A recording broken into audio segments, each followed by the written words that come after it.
ए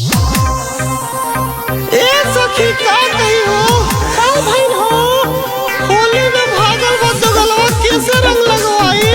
अरे हमसे लगवाल हो। अरे तो कैसे लगइबो हो। अरे तारा मुआना के कैसन बता रहा हो। अरे सुना बताओ तनी बताओ सुना।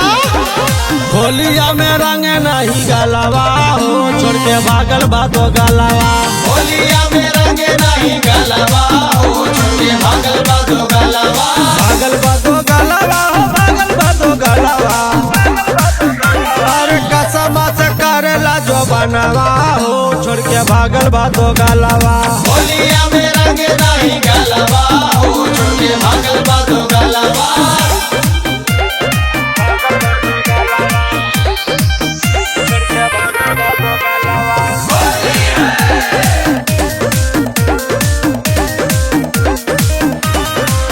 नहीं डाले पिचकारी माने हमारे साखी हारे।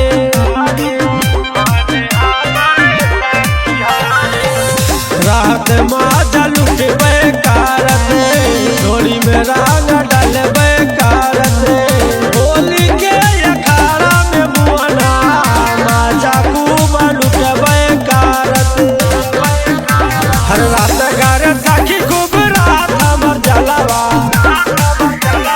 होलिया में रंग नहीं गलवा हो छोड़ के भागल बातो गलवा। होलिया में रंग नहीं गलवा हो छोड़ के भागल बातो गलवा।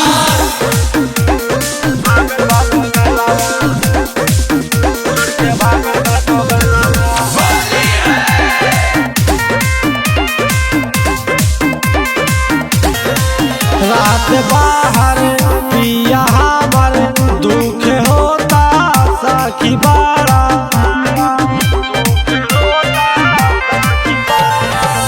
रात चोली फरबे कारते झूठा की से मलबे कारते।